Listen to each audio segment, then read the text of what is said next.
Shana Tova, Gmar Chatima Tova, everyone. When I was a small child, my family lived in Baltimore, Maryland, and we used to take these frequent car trips up to Long Island to visit my grandparents. Car trips that were probably about 5 hours long, which now feel long to me, but especially as a young kid, felt very, very long. And I have a lot of memories of things that we did during those trips, cassette tapes we listened to, car games we played, arcade games we played at rest stops, snacks and juice boxes that would keep us going through this long trip to keep us entertained on that time. But there's one trip in particular that has still stayed with me in very clear detail, even all these years later. We were driving over the Verrazano Bridge, we were in New York, and there was a low fog, this thick low fog engulfing the car. And my mother told us to roll down the windows and stick our fingers out, which I didn't want to do at first because we had a very strict rule in our family: you don't put your fingers out of a moving car. So I was kind of shocked that she said that, but she said, no, stick your fingers out of the window. And I did, and I felt the damp, breezy air tickling my fingers, and she said, "You just touched a cloud." And I was 4 or 5 years old, so I think I expected to feel something a little more similar to cotton candy. But that moment really became the stuff of legend in my family. I will never forget the day that I learned how to touch a cloud. And I think that memory has stayed with me in part because of what that moment evoked in me. I experienced a real sense of wonder that those unreachable, fluffy things in the sky were real. And they could come down, and they could touch Earth, and they could be touched, at least sort of. And that was probably my first moment of experiencing awe. Do you remember your first moment of experiencing awe? I'll give you a moment to think about that.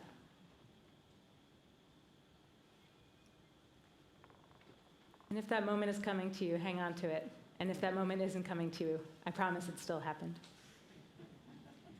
There's an emerging field dedicated to the science of awe, and conclusions are clear. Feeling awe is good for us. Good for our mental health, good for our physical health, our ability to access joy, our relationships with the world, our relationships with each other. Awe helps us locate ourselves in a larger story of our universe and reminds us that we're just a small part of it, but in a really good way. And there's more than that. Most people, it seems, are able to find moments of awe every single day if they're willing to be open to them. From taking a walk to a sweet encounter with another person, to witnessing an act of kindness, to a chipmunk joining Rosh Hashanah services, we can be wowed. And if we seek it out and open ourselves to that feeling of wow, we'll just find it more and more. Our awe sensors get more fine-tuned the more we use them. Of course, this research is just giving new language to an ancient truth. Awe is at the core of countless cultures, religions, and traditions, including our own. So let's take a look at some examples of awe in Jewish tradition. From the Torah, after falling asleep in the desert using a rock as a pillow, Jacob wakes up from his dream of angels climbing up and down a ladder and declares, "Ma nora hamakom hazeh," how awesome, literally awesome, was this place. God was here and I didn't even know it. Moses was herding sheep in the mountains and made the simple choice to turn his head to notice this strange burning bush. One midrash, one teaching says that he barely even moved his neck, but it was enough to completely change the trajectory of his story and that of the enslaved Hebrews in Egypt. He bothered to get a little curious. Miriam's first act after crossing the Red Sea is to break into dance and song, unable to contain her reaction. And while she's not necessarily considered a Jewish ancestor, Hagar, who we met last week at Rosh Hashanah in our Torah reading, is so taken with her interaction with God that she declares that place Be'er L'chai Ro'i, the well of the living God who helped me feel seen. These are stories of people who experienced wonder and allowed themselves to be changed by that feeling. Awe is a fixture in Jewish prayer as well. I'll even suggest that one reason the Siddur is so long, our prayer book is so long, is because of how hard it is to put into words our sense of wonder about the gift of living in the world every single day. The writer Anne Lamott describes wow as a prayer, saying wow because you're almost speechless, but not quite. She continues, when we are stunned to the place beyond words, we're finally starting to get somewhere. When all we can say in response is wow, that's a prayer. Our Siddur is an attempt to turn that speechlessness into words we can all use, an expression of what Heschel deemed radical amazement. There's even a Talmudic practice of aspiring to say 100 brachot, 100 blessings every single day. 100 moments of acknowledging that something precious in our lives is a gift from the divine, outside of our own skills, abilities, or possessions. And for Yom Kippur, awe is the defining word. That's norah in Hebrew. Tomorrow we'll read these words, Unatana tokef kedushat hayom ki hu norah v'ayom. Let's proclaim the sacredness of this day, for it is awesome and frightening. Norah, or yirah, another form of that word, is not just the joyful wonder that we proclaim throughout the year, but something more fearful. It's not pachad, another word for fear in Hebrew. That's more being scared. Yirah is fear from the vastness of that which is outside of our own control. We're made to tremble. And then we're shown a way out, a roadmap for action. So this awe that we sing of a day in which we ask who will live and who will die, it reminds us how precious our lives are. And at the moment when we are most shaken, we're reminded of the tools at our disposal to build a life worth living. Teshuvah, tefillah, tzedakah, acts of returning to ourselves, acts of introspection, prayer, and reflection, and acts of justice. Yirah is the place from which we can learn to transform, a gift from the divine who wants us to change. As awe research Dacher Keltner puts it, awe blows us away. It reminds us that there are forces bigger than ourselves, and it reveals that our current knowledge is not up to the task of making sense of what we've encountered. Awe helps us know how much we don't know. One of my favorite examples of learning through wonder of the unknown is an origin story about one of the greatest Jewish sages of all time. That's Rabbi Akiva. This is found in a collection called Avot Rabbi Natan, and Akiva is said to be a 30-year-old shepherd who became enthralled by the way water droplets had carved out an indent in a rock. How could this be, he wondered. And upon learning the answer, he declared, if water can carve out a rock, then surely words of Torah can make an imprint on my heart. And he decides to become a scholar.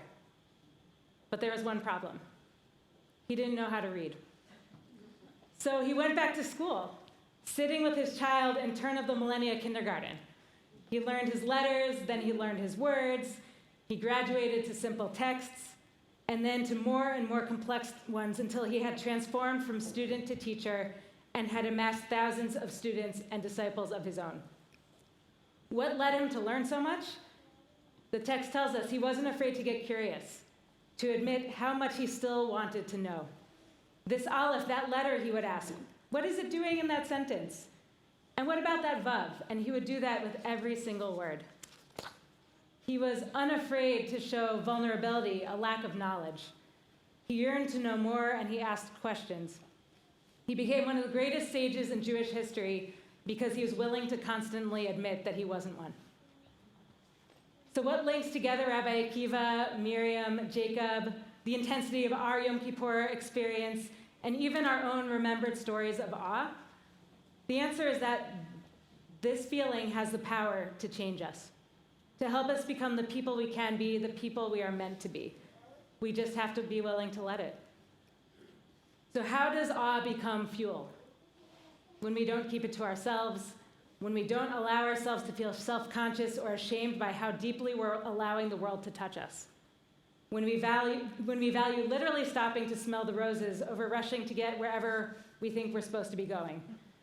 When we remember how incredible it is, how little we know. I've encountered some great teachers in cultivating this mindset.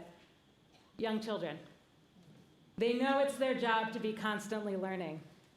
Everything is astounding. This is where Rabbi Akiva's story has even more to teach us.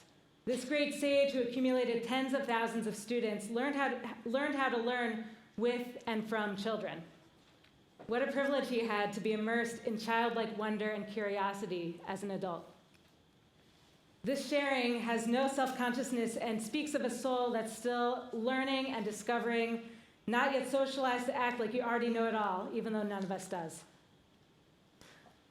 One of the best parts of my job is that children in this community like to show me things.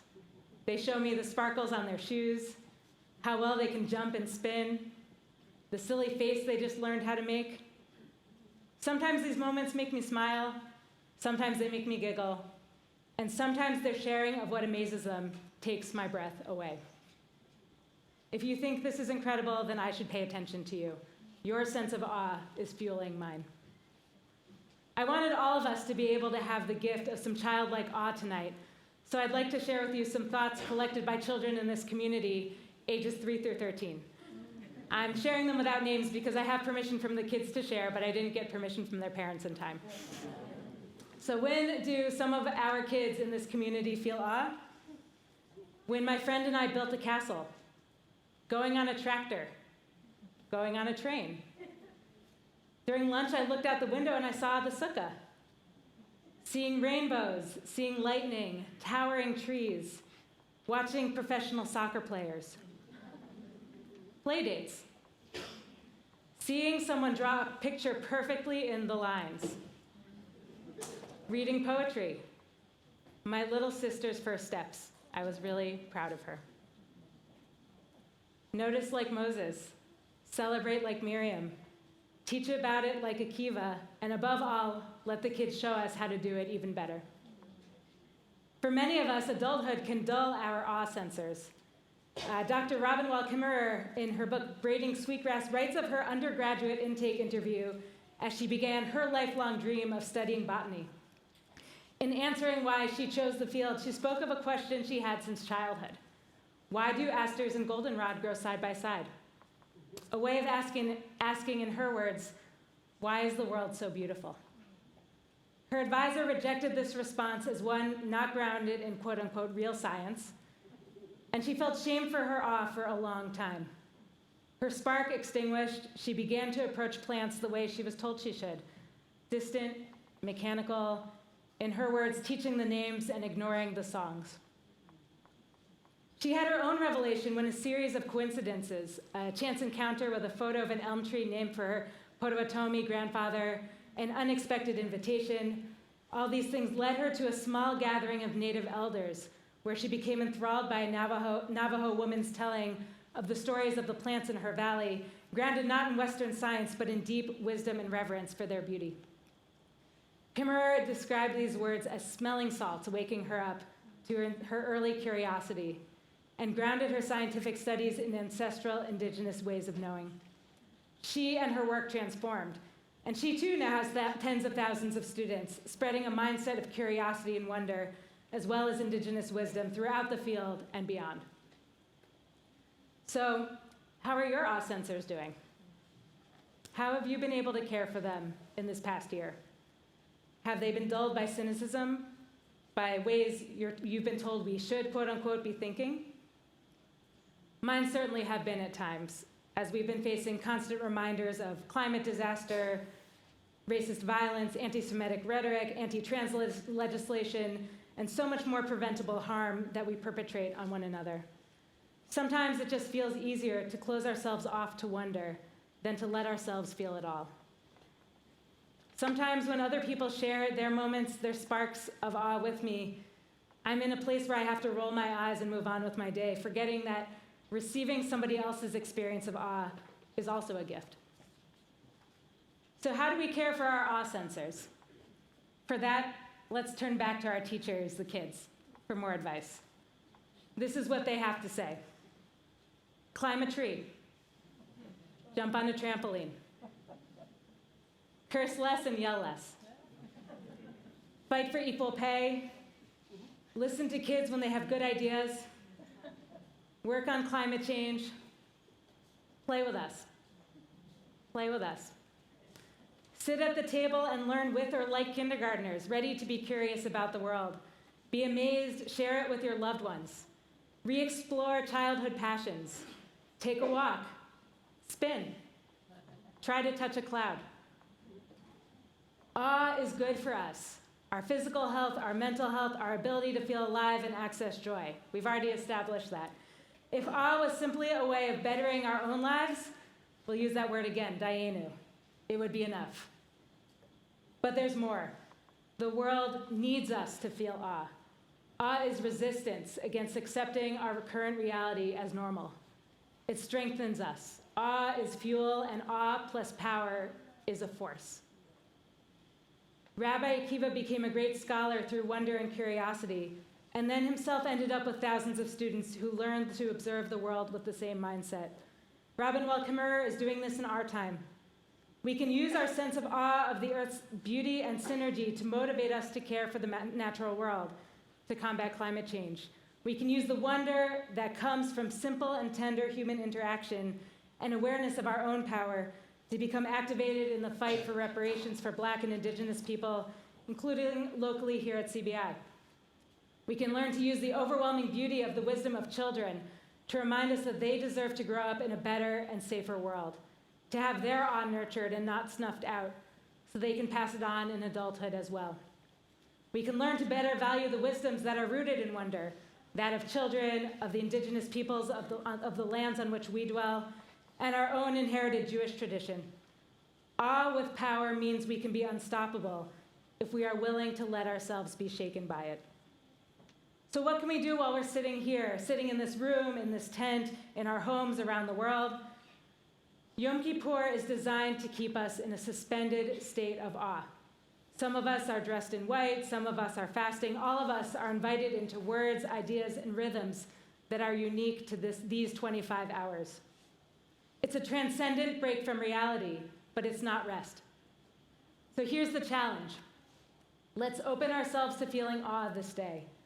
Let's get curious, feel deeply, sing, dance, cry, laugh, wonder, question.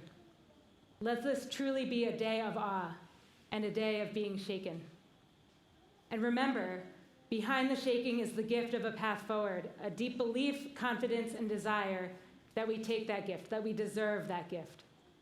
I'll leave us with the words of Irish poet John O'Donohue. Blessed be the longing that brought you here and quickens your soul with wonder. May you have the courage to listen to the voice of desire that disturbs you when you have settled for something safe. May you have the wisdom to enter generously into your own unease, to discover the new direction your longing wants you to take. May you come to accept your longing as divine urgency. May you know the urgency with which God longs for you. On this day, when many of us are refraining from traditional forms of fuel, let awe propel all of us forward. Let us feel the longing to say, wow, and the openness to knowing and noticing that which can take our breath away. Let us learn how to transform feeling into action. Let us reach out and touch clouds and know that if we do, we and our world can be forever changed.